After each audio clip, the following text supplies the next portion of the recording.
After waking up with a jolt, the girl laid in a bed a few seconds longer, reaching over to switch on her bedside lamp. She tried to remember exactly what had stolen her sweet slumber away. When she couldn't, the brunette swung her legs over the side of the bed and heaved herself up, checking the time on her phone. She snorted when she saw it.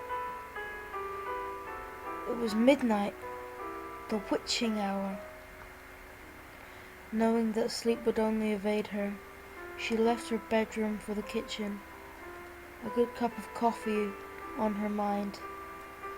As she passed by her front door, a chill spread like liquid down her spine. It's only winter, she told herself, focusing again on the coffee plan, measuring out scoops of water and preparing her cup. But as the dark liquid boiled, she had nothing left to keep her mind from wandering off. The chill returned, and she couldn't help but glance behind her to the front door.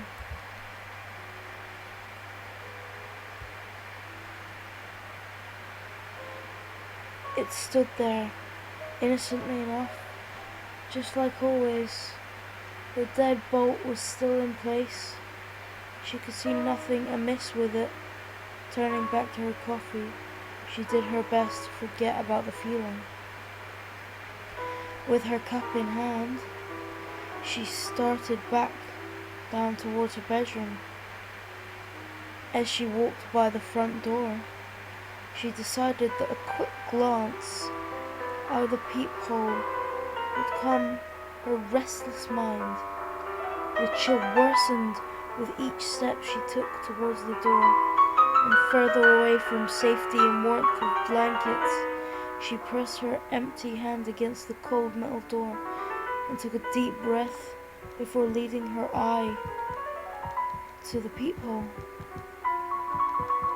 At first, she could only see inky blackness.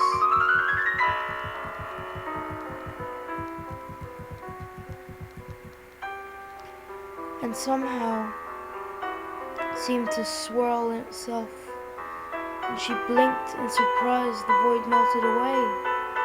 She wished she hadn't. In its place, there stood what only guess was once a man. The limbs were long and inhumanly awkward, with bulky joints branching off into several arms, not unlike the branches of a tree. The creature draped in a black suit, somehow making the thing more nightmarish to her.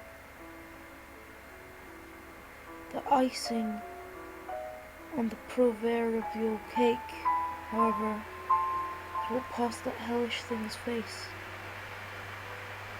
It was as though her mind blurred, ghastly visage to spare itself further shock and horror. She shoved herself away from the door, the hand still pressed against it. The scalding muff of coffee fell, the liquid burning her bare leg.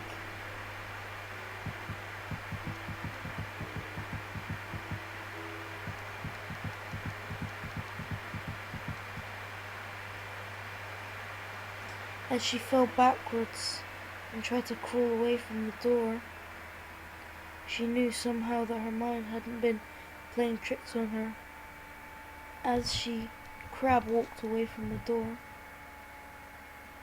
she watched as tendrils as black as the void she first saw snake around through the cracks. The girl was trapped between the instinct to flee and the gut feeling not to turn her back on the door.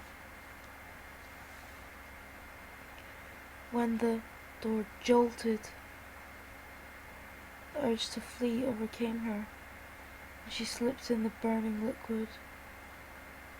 As she tried to make it back to her room, she knew deep down that she was trapped. She was trapping herself in a corner.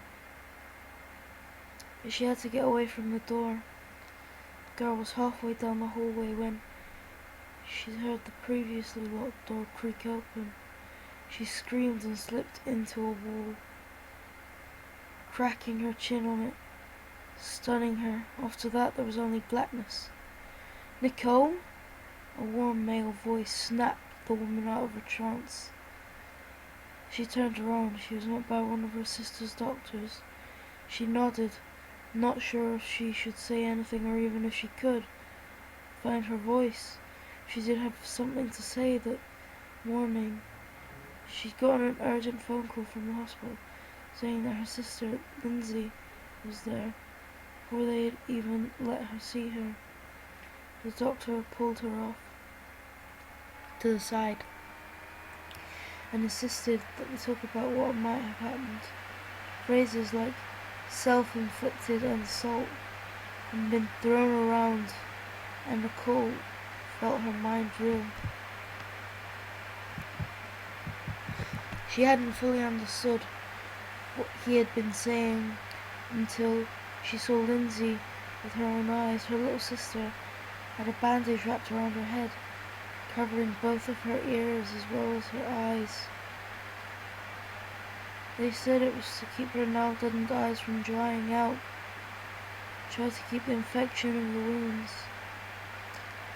Lindsay had made to her ears. The doctors had guessed either she or someone else had jammed a pencil into them to keep her off balance or to deafen herself against something. There was a mix of first and second degree burns on her hands, legs and feet from what assumed to be coffee her neighbours found slipped all around the entry to her apartment. As Nicole walked into the sister's hospital room for the first time, she thought she'd spied the silhouette of a man in the window. That she knew was impossible, because her sister's room was on the 3rd story of the hospital.